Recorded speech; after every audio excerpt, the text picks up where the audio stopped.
en direction de Besançon dans un super camion porte-voiture prêté généreusement par la société Ada Lonvie contre la somme de 300 balles. Donc du coup aujourd'hui on va chercher une voiture qui a fait la vedette de Need for Speed de Most Wanted. Ça y est, on est arrivé. La bête au loin. Le vendeur disposant d'une faux, je lui demande gentiment de la mettre dessus pour pouvoir observer un peu le châssis pour être sûr de mon achat. Et effectivement, rien d'alarmant au premier abord, juste un peu de rouille superficielle, une petite fuite d'huile, mais rien de surmontable. On peut aussi noter que le châssis est déjà équipé d'amortisseurs sport et de ressorts courts. On règle quelques détails, on fait les papiers et me voilà maintenant prêt à repartir sur la route. Donc voilà, je vous la présente un peu, je fais un petit tour. Donc BMW E46 323 CI, origine allemande, donc un peu de corrosion, hein. On le voit ici. Bon, c'est pas perforant, mais bon, ça a traité.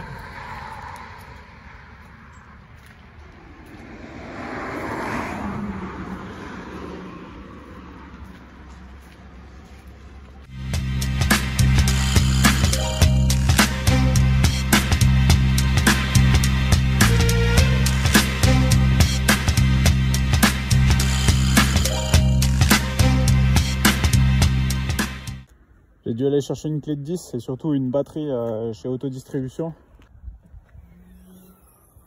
Donc voilà le bordel un peu dans le coffre, c'est surtout ce que le client m'a laissé, donc des ressorts, des baguettes je pense, de pare-choc ou de trucs comme ça. De la boiserie, impeccable. Et voilà, j'ai dû aller m'acheter une petite Isotech. Franchement je suis agréablement surpris de l'état du bac à batterie. Il y a un peu de corrosion, mais franchement, je m'attendais à bien pire.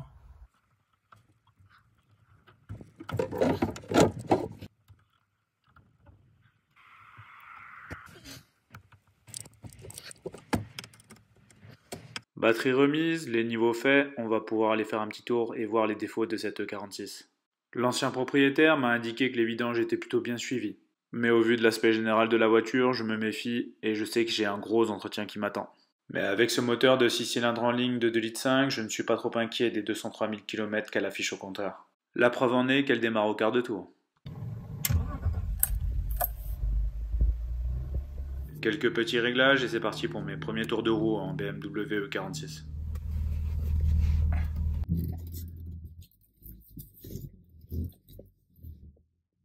On peut déjà noter un voyant airbag affiché au tableau de bord, un classique sur les E46 mais qui est globalement facile à résoudre. Le moteur me rassure et a l'air d'avoir la santé, en revanche c'en est un peu moins le cas pour les trains roulants. J'ai un claquement dans la roue avant gauche et le train arrière a l'air de sauter un peu. Assez bizarre, peut-être l'effet des ressorts courts et autres amortisseurs qui ont été ajoutés. Donc d'origine, je sais pas si celle-là, mais en tout cas celle-là elle est équipée d'un pot inox et il est gravé BMW. Donc là les puristes je vous appelle et dites-moi si c'est d'origine sur les 323 CI. Feu xénon à l'avant. Donc sûrement d'origine, j'en sais rien. Là pareil, dites-moi. Au niveau de l'intérieur, on est je pense sur un pack ou pack luxe ou pack sport, je sais pas trop, je connais pas trop les finitions sur les BMW, puis il y avait tellement d'options possibles à l'époque que honnêtement j'en sais trop rien. Donc là, celui-là, comme vous le voyez, il est gris, un peu usé, mais honnêtement il est pas craquelé encore. Donc peut-être rattrapable avec du Color Lock ou un truc comme ça. Le volant ça reste de bonne qualité, hein. Putain je le vois par rapport à ma 406 coupé V6, putain, les cuirs ils ont quand même, ils vieillissent quand même sacrément mieux. On a donc toit ouvrant avec ce super cache qui est complètement déclipsé de son rail, donc je sais pas trop comment ça se passe pour le remettre, faudra que je me renseigne là-dessus, mais qui fonctionne, donc ça c'est cool. Comme vous pouvez le voir, j'ai les montants de fenêtres qui sont pas top, donc faudrait que pareil je fasse quelque chose. Le volant qui a à reprendre complet, j'ai pas de poste radio, le mec il l'a repris, voilà, il y a 2-3 conneries. Il y a quand même les sièges chauffants comme vous pouvez voir, donc ça c'est cool. Je pense que ça c'est l'ESP déconnectable. Donc globalement, non mais elle reste en bon état, hein. Franchement il y a trop rien à dire. Bon, il y a du ménage à faire, hein. C'est super. Tapis coupés qui vont vite dégager. C'est quand même sacrément moche. Je fais un petit tour de la caisse pour vous montrer un peu les différents points à reprendre.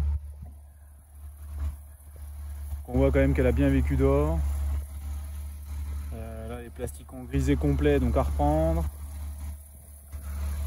Un peu de rouille ici, là, sur la portière. Là, cette aile-là, ça va, elle a été épargnée.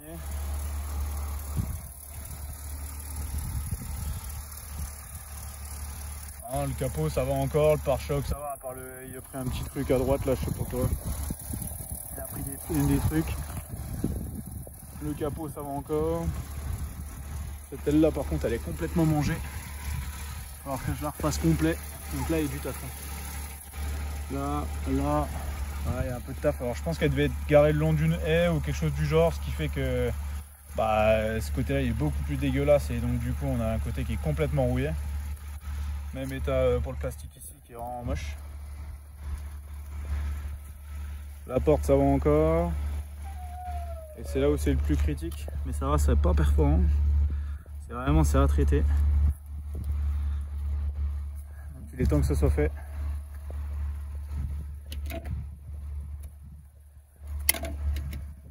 On a les joints aussi sur les côtés qui sont vraiment dégueulasses avec un peu de mousse et tout. Il y a même de la biodiversité qui se développe sur les BMW. Ça c'est beau. Sinon le toit, franchement rien à dire. Il y a une petite antenne requin là comme sur les E90 qui est pas d'origine. Je vais voir sûrement pour tout repasser d'origine. Sinon le toit ouvrant, le toit de manière générale est quand même en bon état. BMW fait honneur à sa réputation et voici quelques détails qui font la différence et pourquoi elle est autant appréciée du grand public. Bien pratique quand on est un peu loin de sa voiture, que le soleil commence à taper et qu'on souhaite ne pas se brûler les fesses en rentrant dans sa voiture ou là en l'occurrence se mouiller comme il commence à pleuvoir. Globalement rien de surmontable, un peu de carrosserie, une grosse révision mécanique et surtout des papiers pour l'homologation à faire à venir dans les prochaines vidéos. Allez salut!